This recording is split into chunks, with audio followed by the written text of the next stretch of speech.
Hey, folks, it's New Year's Day, and I only have a short window of time to record this while my in-laws are at the playground with my daughter, and I actually had a different episode lined up for today, kind of like business lessons, uh, behavior minded business lessons of 2020 episode I was going to do. But at the last minute, I decided instead I wanted to share that there's some big dog news in my life that's happened in the last week, which is that I got a puppy. And I thought while this event is still quite fresh, I would talk about it. We got her on Tuesday, and today is Friday, so it's really only been a few days. So, as regular listeners might know, I lost my beloved 15-and-a-half-year-old Yorkiepoo, Amos, about 2 months ago, November 3rd, after a swift illness. And, I had him for most of my adult life. He really shaped who I am. And so it was a big loss to recover from. And I didn't feel right away like, okay, now we need to get a new dog. I just kind of thought, I'm just going to let this settle, see how I feel. Don't need to rush into anything. And my husband was like, why don't we wait a few years? And I thought, I don't know if I can wait a few years. I mean, this is my life. Dogs are my life. The house feels empty without a dog. Plus, I realized I've only ever had one dog. I mean, I had dogs when I was a kid, but since being a dog trainer, I've only ever had one dog. And when I got into dog training, my dog was already 5. So I've never had a dog who I've trained from the beginning. And the more I thought about it, the more I felt kind of like, gosh, am I a fake? Am I a failure that I've only ever had one dog? I mean, I've certainly trained many dogs. I've spent extended periods of time with many, many dogs. But I just felt like, I need to, I think it will benefit me to be in the trenches with a new dog. That experience can only benefit my understanding of dogs in general. So I started looking on Petfinder, just kind of scrolling through Petfinder every now and then. And I also sort of meditated on who have been my favorite dogs that I've worked with over the last 10 years. Specifically, I was thinking about what small dogs have I worked with that have come from breeders? Because I was open to getting a dog from a good breeder. I really believe in supporting good breeders. They have very high standards. I was also open, of course, to adopting a dog. Just exploring all the options. So I knew one breeder who breeds miniature poodles upstate, who I've worked with a couple of dogs who've come from her. Red Teddy Poodles is the name of the breeder. I think it's in Hudson, New York. I think she does a great job. Really, really wonderful dogs. She does genetic testing, which I think is super important. She keeps things really small, very exclusive about who she sells to. So I corresponded with her a little bit, and she said she would let me know if she had a litter. Of course, she has a waiting list, but she said she'd put me on the waiting list. And I did that sort of thinking, it could definitely be a year of being on that waiting list. I looked into a Shih Tzu breeder. I don't actually love Shih Tzus that much. They're not my favorite breed, but I have one Shih Tzu, Violet, who is definitely one of my all-time favorite students. Really love little Violet. I didn't actually contact her breeder. I looked on the breeder's website and just didn't get a good feeling about them. Didn't feel like it was up to my admittedly high standards, although she is a wonderful dog and quite healthy. So I kind of passed over that one. Then I reached out to a Norwich Terrier breeder who bred a little Norwich Terrier named Max, who I dog sat for extended periods of time when he was a puppy, and I just loved this little dog. I love terriers in general. I think I love their attitudes and their little bodies and the way they move. And this little Norwich Terrier really stole my heart.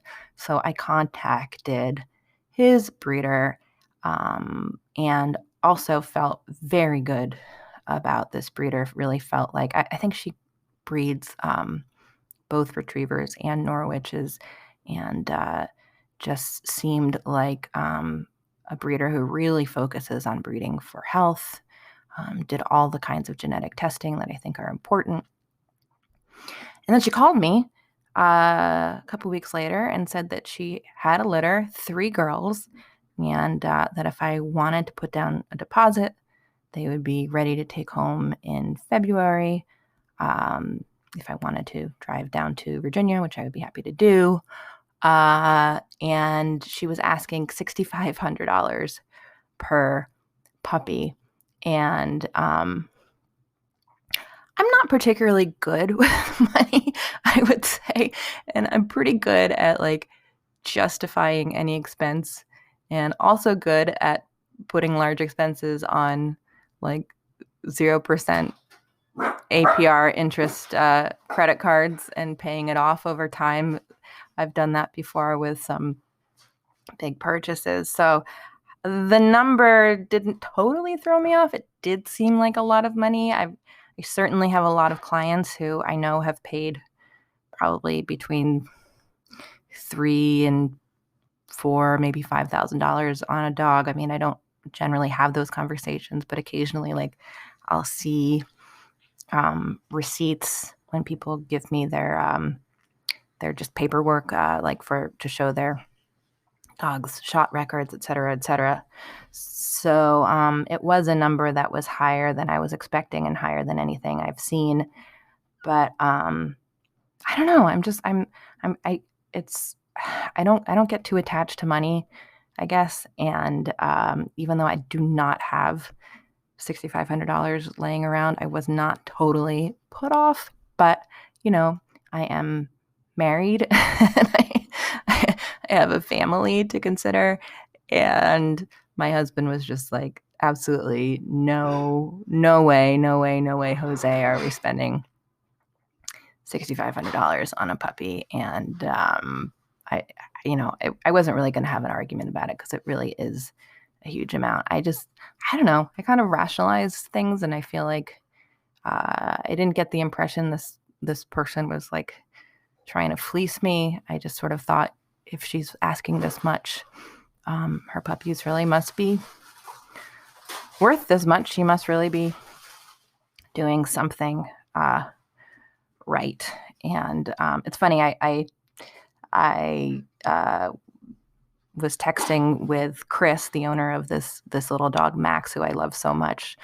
And he said actually when he got Max, the price, which was like 6 or so years ago, it was half as much, but that he recently got another puppy from the same woman, and that the price had, doubled.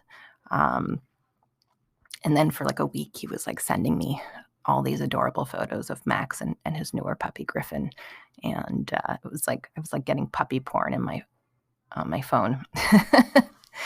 Anyway, so I was vetoed on the very expensive Norwich Terrier. Then on Petfinder, I found a dog named Guppy, who was like a petite, beautiful brown pit bull, and I love pit bulls. Pit bulls are not a specific breed, just general kind of umbrella term for a certain dog that kind of looks a certain way, and they're one of my favorite kinds of dogs. I actually did have a pit bull briefly, about 13, 14 years ago, who I lost in a breakup that we found on the street actually as a puppy. So big part of my heart is reserved for pit bulls. My husband does not love pit bulls. I think he's a little racist against pit bulls. Actually, it's a problem as far as I'm concerned. But this dog Guppy had 3 legs, and it was just young and adorable. And I thought, like, there's no way my husband can dislike a dog with 3 legs, like, like the definition of the underdog. And also, gup is a word that my daughter says a lot.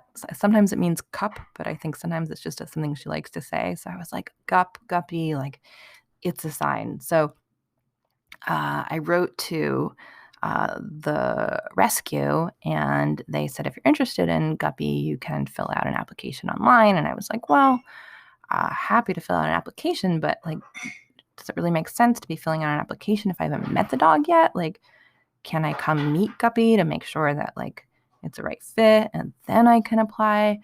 And the responses I got were just kind of curt, basically being like, if you want to meet Guppy, you got to fill out the application. So filled out the application, and then just kind of like sat back and waited for the phone to ring.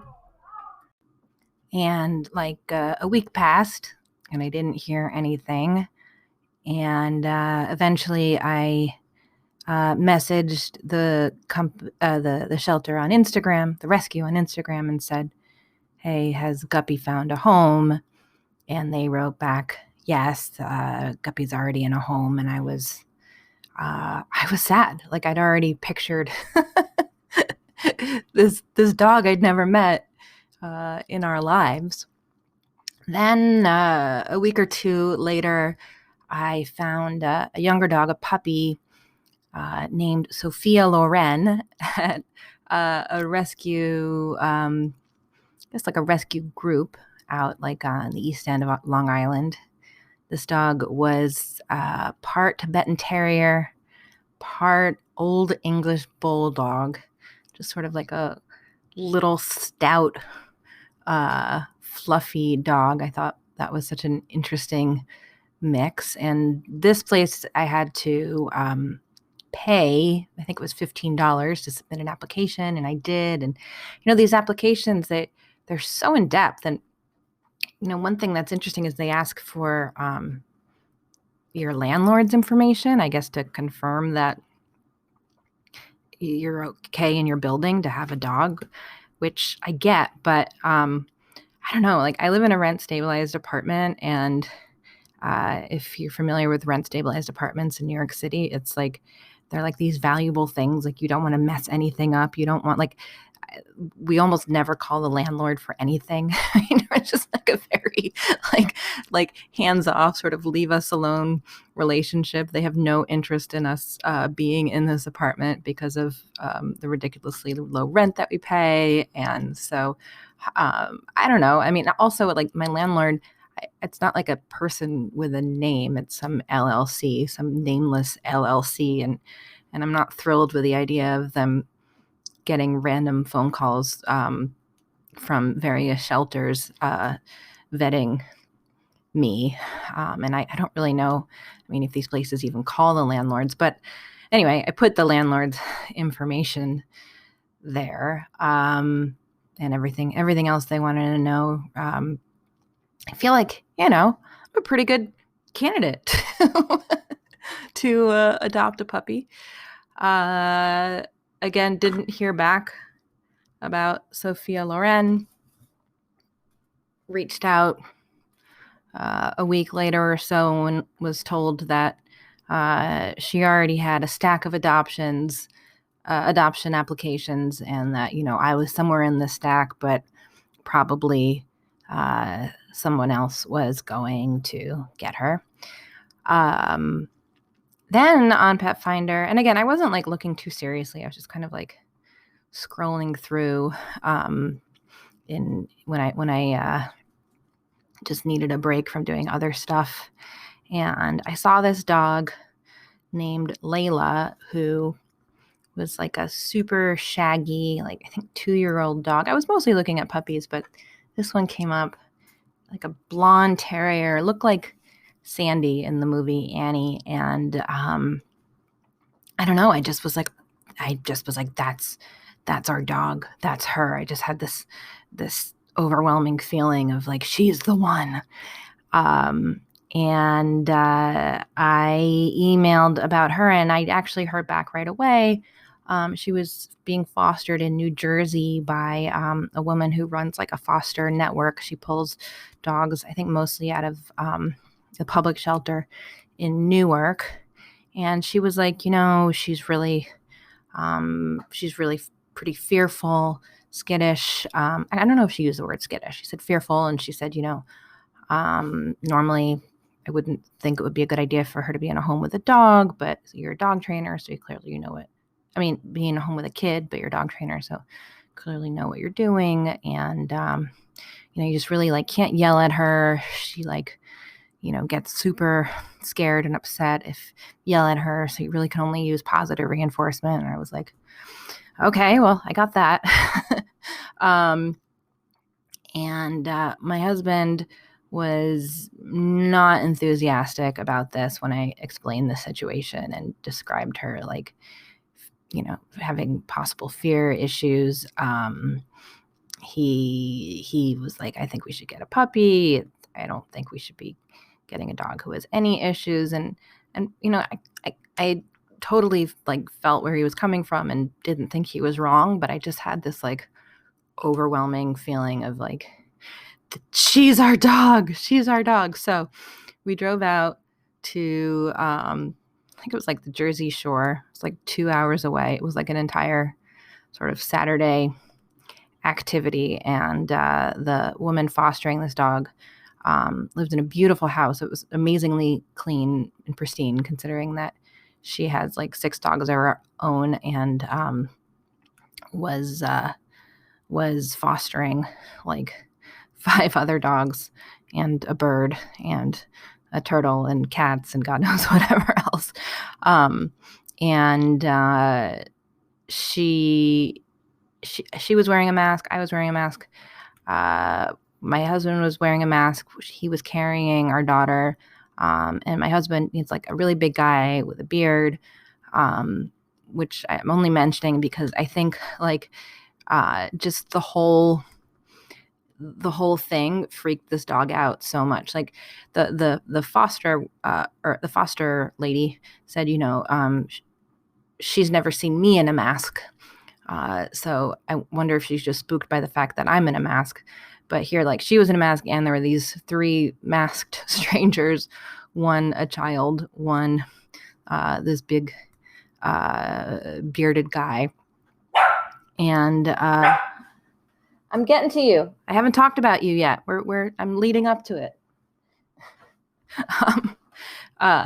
Anyway, this dog was just so spooked. She could not be within 10 feet of us without like cowering and running in the other direction. Like it was clear from like the moment we walked in pretty much that it wasn't going to work. And And the fosterer was like, "You're the dog trainer. You should narrate how this goes." But I was just sort of like taken off guard. It was like not my house. I just met this person. I just met this dog, like sort of dictating how the whole thing was going to go. I felt like, what is that my role here? I don't know. And so we weren't there very long.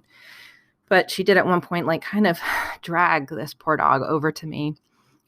So like, I guess so I could pet the dog, and the dog did let me pet her, but she was so terrified. She like peed herself while I was petting her. It was just a very sad situation. And I felt like, I wish I could help this dog who, I think, had just been kind of, raised from puppyhood in someone's backyard, just totally neglected.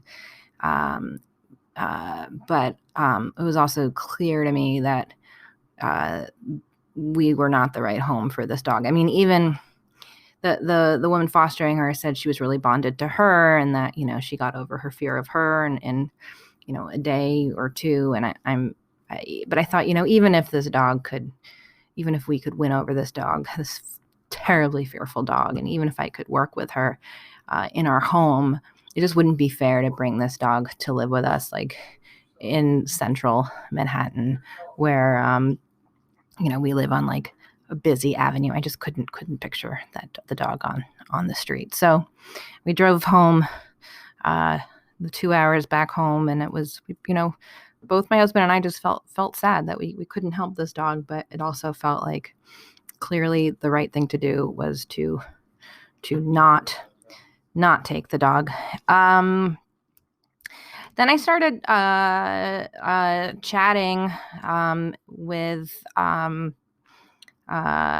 of my staff and clients and friends who are in our new community app, and sharing some of the dogs I was seeing on Petfinder. I just started sort of talking more about like my experience trying to find a dog. Again, I wasn't like feeling any kind of major urgency about it.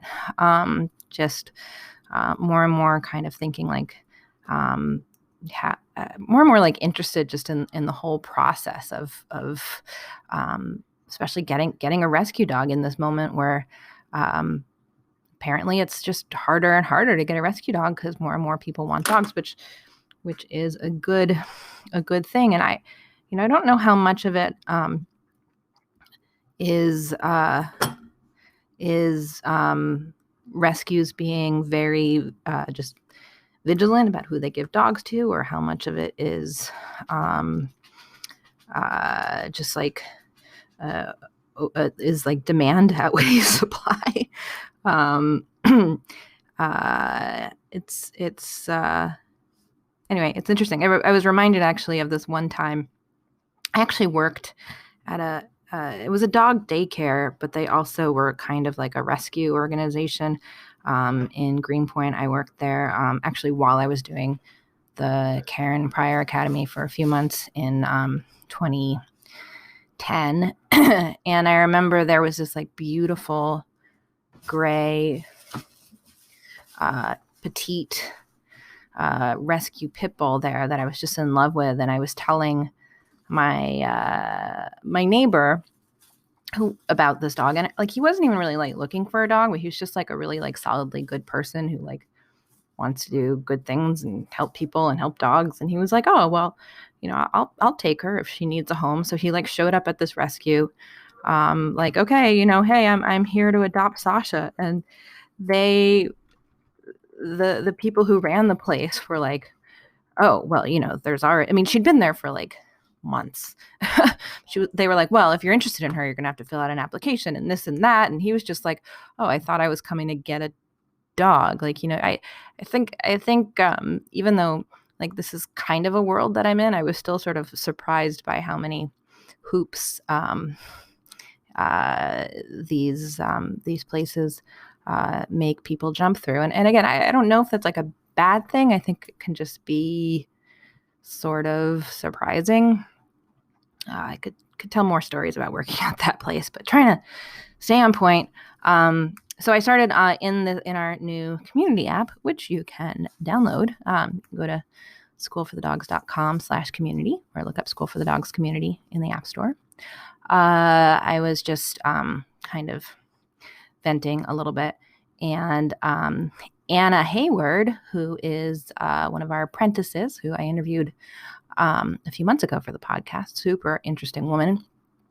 She does a lot of fostering, and one of the groups she fosters with specializes in like small and medium-sized dogs. They bring up a lot of dogs from down south, and Anna was like, what I suggest you do, they're called Waggy Tails. She was like, I suggest that you like go to waggytails.com or whatever the website is. I should say exactly what it is now. No, just in case anyone else wants to go see what it is. Waggy Tails. Let me see. waggytailsrescue.org is what it is. She said, go just fill out an application so that you can be pre-approved. And then if a dog comes that fits kind of what you're looking for, you'll be like at the top of the list, because like they don't even post their dogs on Petfinder or wherever anymore, because like they get so inundated with applications. So and actually I think this is probably a good tip for anyone looking to adopt. Find a good rescue, and rather than applying to a specific dog, just reach out to them and let them know that you're interested and available. So I did that.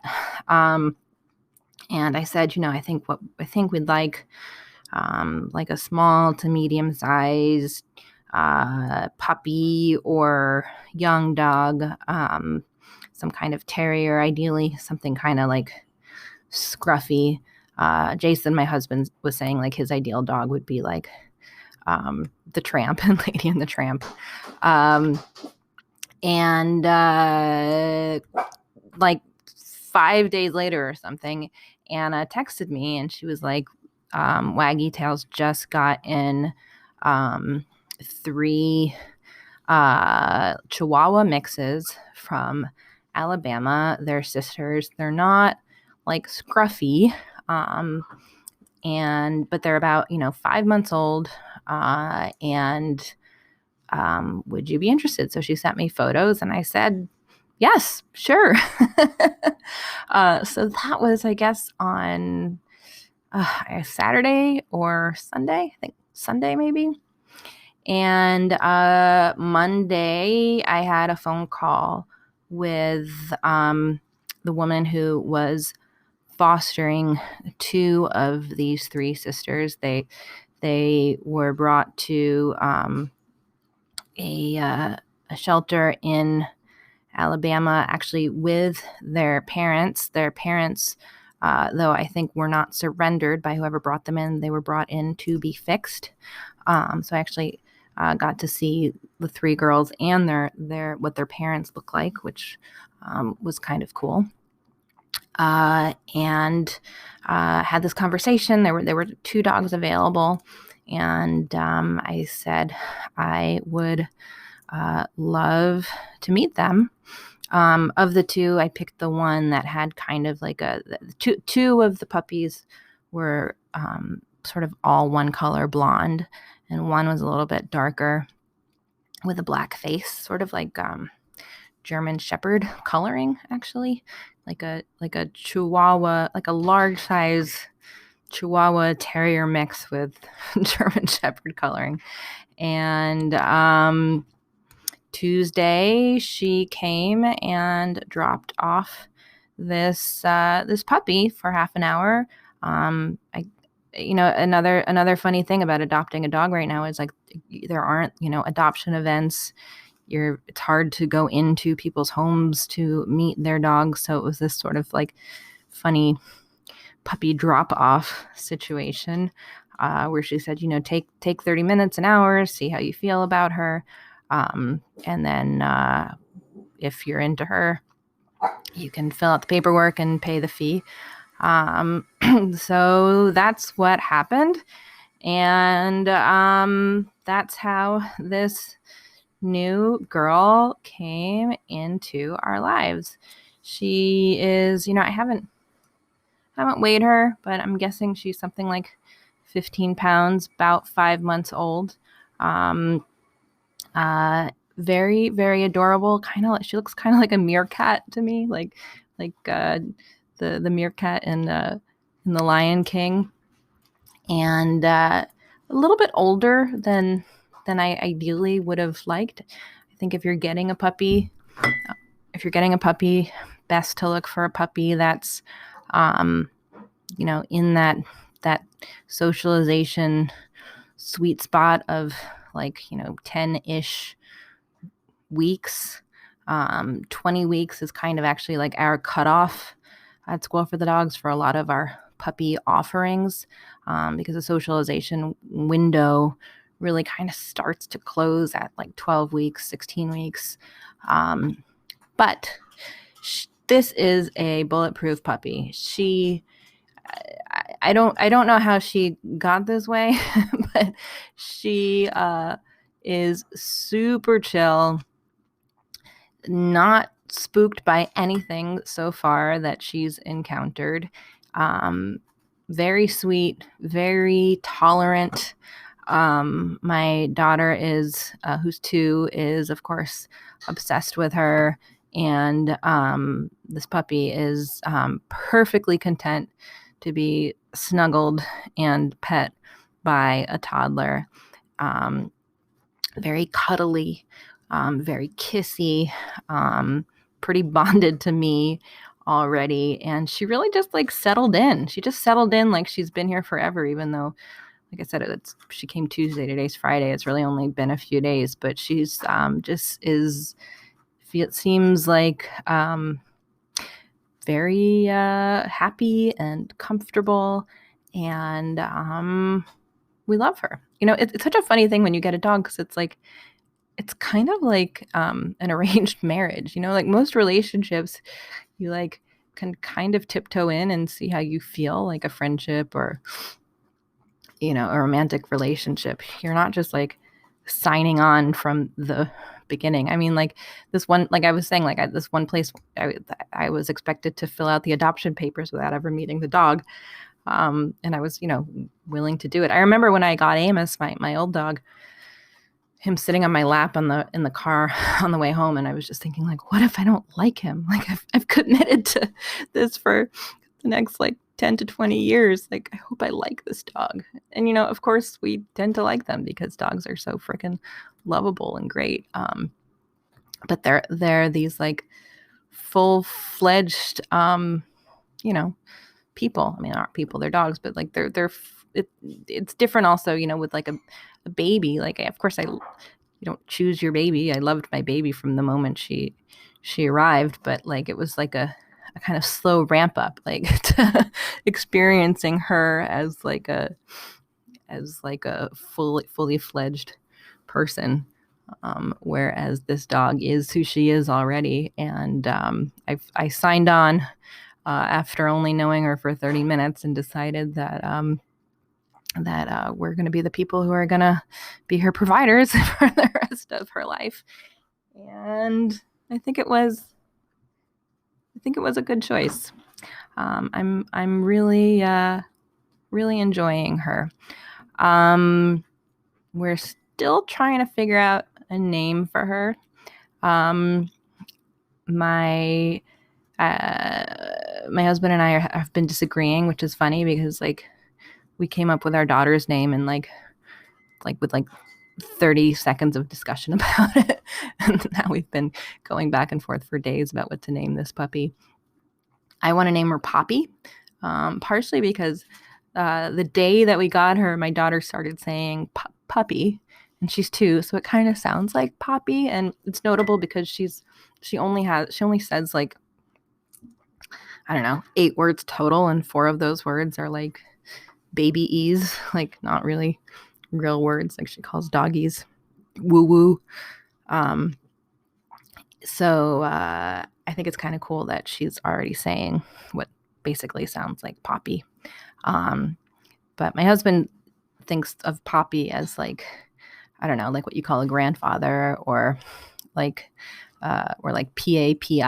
hey Poppy, as opposed to POPY, POPPY, the flower. So he's been pushing for Sally or Phoebe, but I think he's maybe coming around to Poppy. Also, the nice thing about Poppy is it's a flower, and our daughter is Magnolia, so that's 2 flowers in our home. And yeah, gosh, what else can I say about this adorable little dog? It's just amazing to have this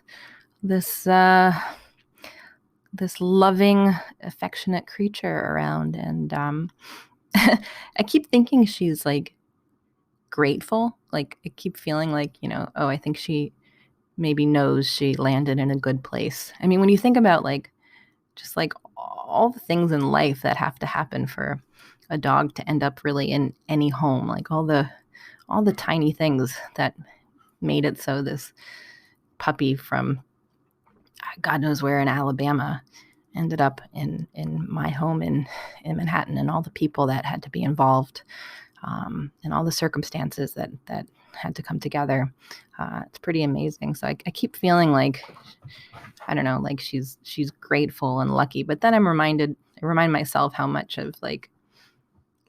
of personalities, like dog personalities, it's how much of it is like our projecting onto them. And just like, we project onto people, no 2 dogs are seen in the exact same way by any 2 people.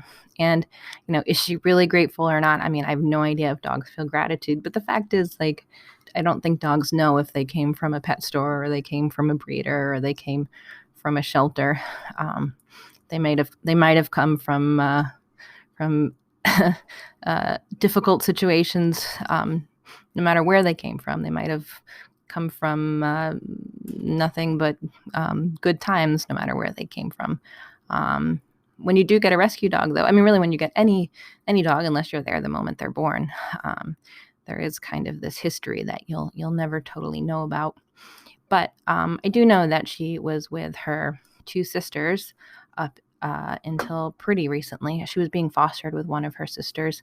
And I do know that she spent about 2 weeks in this foster home with this lovely woman who is the person who brought her to me, who told me, she is a great little puppy. At least 3 puppies have no problems. They're super sweet. Everybody loves them. And I can totally see why. So definitely glad that things have ended up where they have, and that we're starting this new year with her.